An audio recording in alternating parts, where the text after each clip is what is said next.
जय गुरुदेव। और नवरात्रि की सभी साधक भाइयों को बहुत बहुत शुभकामना। और जैसा कि सभी जानते हैं कि नवरात्रि का व्रत और नवरात्रि की रात्रियां चल रही हैं, जो साधकों के लिए और साधनाओं के लिए अनुकूल होती है। और साल में 2 बार आती है, चैत्र नवरात्रि और शारदीय नवरात्रि, 6 महीने के अंतर पर। और जो लोग साधनाओं के जिज्ञासु होते हैं या फिर साधक जो होते हैं, वो एक इंतज़ार करते हैं इस समय का।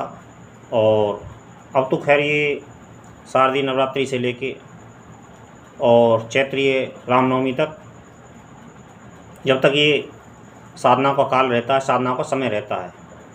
वैसे साधनाओं का जो समय होता है वो 12 महीने होता है और सदा रहता है। जो प्रमुख साधक जो होते हैं, जो श्रेष्ठ साधक जो होते हैं, वो निरंतर उनकी साधना चलती रहती हैं। वो किसी विशेष मुहूर्त का इंतजार नहीं करते हैं और किसी काल के वो अधीन नहीं हैं, वो किसी समय के अधीन नहीं हैं। उनकी साधना निरंतर चलती रहती हैं और वो निरंतर अपना प्रयास रखे रहते हैं।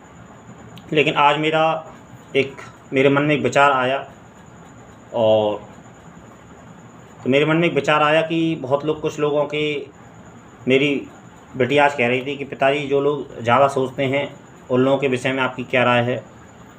तो मेरा ऐसा मानना है कि जो लोग ज़्यादा सोचते हैं, सोचने से कुछ होता नहीं है। जीवन में अभाव है, परिस्थितियाँ विपरीत हैं, समय अनुकूल नहीं है, ग्रह अनुकूल नहीं है। तो बहुत से लोग ज़्यादातर सोचते हैं, रोज़गार के विषय में सोचते हैं, जीवन की उन्नति के विषय में सोचते हैं, लेकिन उन्हें कोई दिशा या फिर कोई आशा की किरण नज़र नहीं आती है। तो वो लोग सोचते रहते हैं। तो मेरा मानना ऐसा है कि जो लोग ज़्यादा सोचते हैं, सोचने से कुछ सिद्ध नहीं होता है। सोच सकते हो, लेकिन किसी ना किसी विचार पे तुमको आना ही होगा और कुछ ना कुछ आप लोगों को करना ही होगा। और खाली समय बैठने से बेहतर है, ज़्यादा सोचने से बेहतर है, कुछ करना ही ज़्यादा श्रेष्ठ है और ज़्यादा उचित है। जब कभी हमारे समय अनुकूल ना हो, ग्रह विपरीत हो, ग्रह दशा ठीक ना हो, बुद्धि काम ना करती हो, विवेक काम ना करता हो, और रोज़गार वगैरह में दिक्कत हो, या फिर और भी अपने जीवनों में और भी समस्याएं हो सकती हैं। अनेक समस्या होती हैं, अनेक परिस्थितियां होती हैं। तो ज़्यादा सोचने से बेहतर है कि कुछ इसमें अच्छा किया जाए और ज़्यादा सोचने से बचा जाए, क्योंकि ज़्यादा सोचने से कुछ हासिल नहीं होता है और माइंड थोड़ा अपसेट भी होता है और बहुत सी चीज़ें बिगड़ती भी हैं। तो सर्वप्रथम, जब समय अपने अनुकूल ना हो और समय विपरीत हो, तो सर्वप्रथम हमें भगवान की शरण में जाना चाहिए। और जो भी हम जीवन में करना चाहते हैं, सर्वप्रथम वहाँ अर्जी लगाए। और जिसको भी आप मानते हैं, हनुमान जी हैं, राम हैं, कृष्ण हैं, और भगवान शिव और माता पार्वती हैं, गणेश जी हैं, तो जिसको भी आप मानते हैं, तो उनके चरणों में अपने जाकर, मंदिर में जाकर उनके सामने प्रार्थना करें, एक अर्जी लगाएं, प्रार्थना करें, और कोई छोटी मोटी उपासना करें। और उपासना करने के साथ साथ में इसमें कोई बंधन नहीं है। 7 दिन हो सकता है, 7 दिन, 11 दिन, 21 दिन, तो आपको सही विचार कहीं ना कहीं से मिलने लगेंगे। उन्हीं देवी देवता की कृपा से, या फिर गुरु, जिनको आप गुरु मानते हो, उनके चरणों में प्रार्थना करके, उनसे प्रार्थना करने के साथ में उनके भी चरणों में अर्जी लगा सकते हैं। तो वहाँ से आप लोग एक साधना का एक छोटी सी क्रिया एक आरंभ कीजिए, और छोटी सी क्रिया आरंभ करने के साथ साथ में, एक छोटी सी प्रार्थना के साथ साथ में छोटी सी क्रिया आरंभ कीजिए। तो आपको, मेरा ऐसा मानना है कि 7 दिन में कहीं ना कहीं से आपको एक ऐसा विचार किसी व्यक्ति के जरिए, आपके मस्तिष्क के जरिए, या फिर किसी भी चीज़ के जरिए, टेलीविज़न के जरिए, मोबाइल के जरिए, आपको कहीं ना कहीं एक ऐसा विचार, एक ऐसी आशा की किरण मिलेगी और उस चीज़ को आप पकड़ लें। क्योंकि जो भगवान देवता हम लोगों से ज़्यादा जानते हैं, और वो उसी हिसाब से दिशा निर्देश करते हैं कि हमारी कैपेसिटी कितनी है और हमारी सही चीज़ हमारे लिए क्या रहेगी और क्या हमारे लिए डिसीजन सही रहेगा। क्योंकि हम बहुत सी चीज़ें सोचते बहुत हैं, लेकिन बहुत सोचने के साथ साथ में बहुत कुछ करना भी चाहते हैं, लेकिन बहुत कुछ करने के साथ साथ में बहुत सी चीज़ों की आवश्यकता होती है।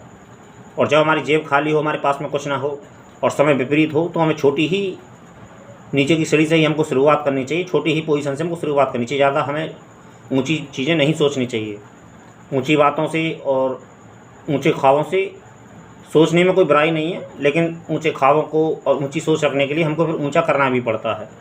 जिसके समय विपरीत हो तो वो उसकी इतनी हैसियत नहीं होती, उसकी इतनी कैपेसिटी नहीं होती है, तो वो छोटी ही सीढ़ी से अपना पहली ही सीढ़ी से अपना आरंभ करे जीवन को, और धीरे धीरे देवता के चरणों में अपनी निरंतर प्रार्थना जारी रखे, और छोटी मोटी उपासना जारी रखिए किसी भी पाठ के जरिए और किसी मंत्र के जरिए, आप जैसा उचित समझें। और मैं ऐसा मानता हूँ कि पाठ के जरिए आप अपनी उपासना चालू रखें।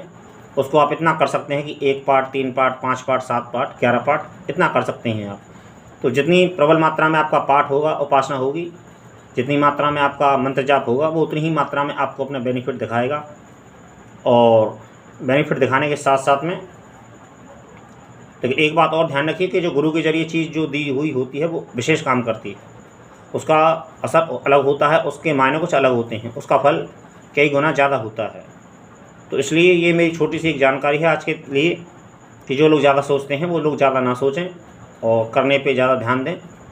और लेकिन जब भी अपना समय विपरीत हो तो अपना भगवान के चरणों में सर्वप्रथम अर्जी लगाएं और वहीं उन्हीं के चरणों में बैठकर उनका कोई भी स्तोत्र हो, कोई पाठ हो, चालीसा हो, और उनके निरंतर चरणों में लगे रहें समय को विपरीत करने के लिए। और सारी चीज़ों को भूल जाइए, अपने और जो चीज़ें हमको भटकाव देती हैं, जैसे परिवार है, परिवार को छोड़ना नहीं है, त्यागना नहीं है, लेकिन एक ब्रह्मचर्य की एक आवश्यकता होती है, क्योंकि ब्रह्मचर्य में यदि हम बने रहते हैं तो वो चीज़ कई गुना असर ज़्यादा काम करती है। और जब हम ब्रह्मचर्य खंडित, वैसे तो तब भी फ़ायदा होता है जब हम ब्रह्मचर्य के साथ में नहीं करते, तब भी फ़ायदा होता है, ऐसी कोई बात नहीं, वो तो मन का एक स्वभाव है। लेकिन ब्रह्मचर्य को जब हम रखते हैं तो हमारा केंद्रित एक जो विचार होता है वो केंद्रित होता है। लेकिन हम यदि